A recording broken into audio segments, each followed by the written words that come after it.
So contrary to popular belief, or contrary to popular rumors, big coils will cover more ground than small coils. Not necessarily. That's not necessarily the truth. If a majority of your targets are within 5 or 6 inches deep, the small coils will cover more ground if you're swinging faster. And hear me out on this, like a small or medium-sized coil will cover more ground, because the big coil's purpose is to go deep, not to cover ground. A big coil, you are swinging a lot slower, and you will it's much harder to pinpoint targets, even the shallower targets. It's harder to pinpoint shallower targets with a big coil. For many reasons, especially the surface stuff, because the surface stuff is the most sensitive to the big coil and the small coils. But you can isolate targets with the smaller coil when you're in trash. You can just smash targets out. Pinpoint accuracy with the small coil. You're getting a lot of targets out, and you're swinging faster. You're covering more ground, and you're getting more targets out per hour with a small coil if you're going for shallow stuff. With a big coil, it really slows you down. If I tried to swing a big coil around like I swing a small coil, I'll be done in about an hour. Done for the day, right? There's just no way to swing a big coil around fast, and there's just no reason. Just a complete waste of energy. You know, I did not learn everything I know about metal detecting in a book, right? I didn't learn everything I know about metal detecting by watching YouTube videos. I didn't learn everything I know about metal detecting from somebody else. I had learned most of it from me being out there in the field and learning it myself. Although a lot of stuff that I have learned about metal detecting has been from other people when I'm out in the field, and from practical use and in-field use, experienced users. And you know, you'll figure this out. You know, the more you metal detect, you'll figure it out, what coils do and what their purposes are. And but that's in general. A small coil will cover more ground because you're able to swing it faster, and you're able to pinpoint faster, and you're able to extract more targets out per hour, because just all of those features, you know, that just lightweight, and it's just the pinpointing, right? It's just so much easier to pinpoint with a small coil. And you know, these people out there with these big coils, they're having to swing way slower. If you try to keep up with me or my buddies with a big coil, there's just no way. We're going to leave you in our dust, right? Because you're swinging slow, you're walking slow, you're extracting few targets out. It's taking you longer to pinpoint and extract your targets out because you have a huge coil. If you're trying to go deep, yes, I recommend using a big coil, but you're going to have to swing slower because you want that detector to go deeper, right? One thing I like about small coils or medium-sized coils, like the 8-inch size coil, is I'm rejecting all that deep crap, right? That other people are using these big coils and swinging really slow and wiggling their coil and taking 5 minutes per target. You know, I want to get the targets out, clear the ground out, and then I might come back later on if there's no more targets being deposited in the area. I'll come back with a bigger coil and or continue cleaning out that spot, maintaining it, and just go a little bit deeper every time. You know, I'm not going to dig out every target that I find with the smaller coil, because I want to save some for next time. The targets that are too iffy for me, I'm going to skip, and maybe next time I'll have my detector dialed in a little bit different, and I'll be able to hit on that target a little bit better, pinpoint it. The whole thing is pinpointing. Pinpointing targets as fast as I can and getting them out. It's really about efficiency when I'm digging. And I've noticed just with the big coils, it just takes it takes longer to tune the detector in when you have a big coil. When you get in a trashy spot, you have to adjust your detector because you have a big coil, and it's gonna be harder to pinpoint those targets because you have multiple targets within the field of the coil when you have big coils. With the small coils, you can isolate targets just with like a razor, with it like a surgeon's scalpel, and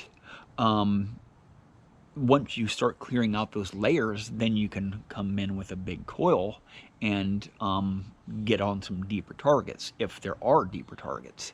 And usually we're finding a lot of targets where wherever we go, we're going to find the hot spot, and we're going to find the hot spot of jewelry and work on that spot, continue to work on it. Where there's bottle caps and there's pull tabs and there's foil and there's zinc pennies and coins and stuff, there's going to be jewelry and there's going to be gold rings. You just have to work at it. Just every time you go there, just work at it a little bit more and go deeper and deeper and deeper. Some spots that are so trashy that you can't keep up with it. But you know, the big coils, the detector is working harder to process the ground and to quiet the machine up and to attenuate some noise or maybe some EMI or whatnot. The bigger coils are really susceptible to power lines or other metal detectors. You know, if I go out there with my buddies and we all have big coils on, once in a while that happens, you know, a couple times a year, we'll go out there with the big coils and try to go deeper in some spots that we really work on a lot. Our machines talk to each other so bad that it's hard to get near each other with each other's machines.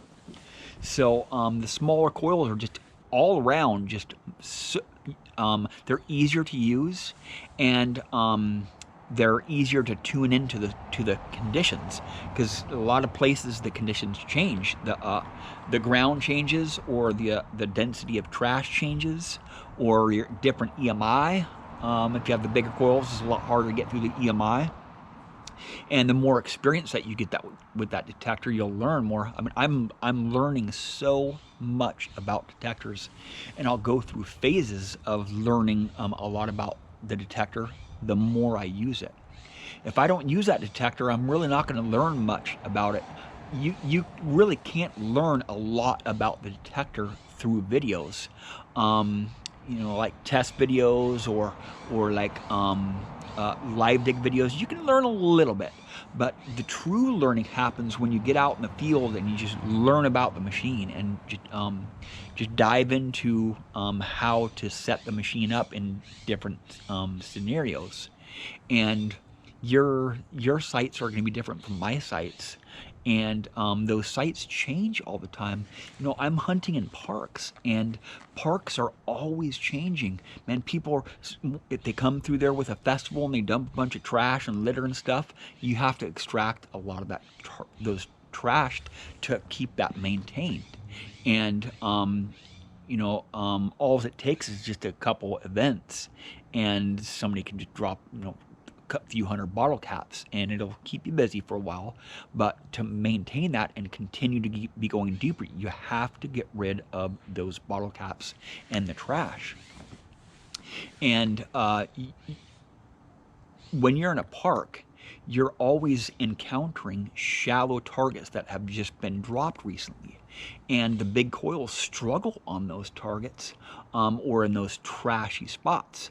So the small coils are ideal, or medium-sized coils are ideal for parks. You know, I can't really dig deep in parks anyway. You know, I'm not trying to go 18 inches with any detector at any moment in time, right? Even in farm fields, I don't want to dig out deep targets like that. It just, I would much rather spend my time digging out shallow targets, more efficient. And, you know, when you do dig out junk, it's going to take you less time to dig out that junk. And I know where the hot spots are at. See, so in the parks, the jewelry is deposited in certain areas, and I know those certain areas, and I maintain those, and I keep on going back and clearing it out, keeping it cleared out, so when I do get onto that spot and people drop some jewelry right off the bat. Boom, jewelry. And not all the time is like that, but I'm learning stuff all the time about these parks, and especially the more I hunt them, I'm learning more about my detectors and learning more about the site, and it's just a constant learning. You know, I don't know everything about metal detecting. I never will know everything. And since the detectors are always changing anyway, they're coming out with new detectors, new versions, new coils, new software and whatnot. It just changes so much. You know, it's really hard to keep up on it all. And then you have you know, like this is the driest season on record. You know, I've never encountered this driest soil for this long. You know, whenever I've been hunting in the summertime, it hasn't been this dry, so I have to adapt, and I have to adapt to the conditions. And it's been a really tough summer to make live dig videos. You know, you can see it's just super dry. It's not hot. We have not had a hot summer. It's just been super dry. We have avoided all the heat waves pretty much. For the most part, we have avoided all the heat waves. It's been an average summer. I would think it's an average summer for heat, but you know, once it does start raining and the soil becomes soft, I'm going to do some more testing on my machines, because I have not hunted in the wet ground with these new versions. It's been such a long, dry summer, and I was gone there for a couple months away from this area, and I'm gonna use this new software and some new products too. It's just around the corner. I'm gonna be getting some new stuff here, some new detectors and whatnot. So a lot of people think that big coils cover more ground. Not necessarily. You know, once you detect more, you'll learn that that's just a rumor. If you swing fast and you're going for shallow targets, the smaller coils are ideal. And the smaller coils find smaller jewelry.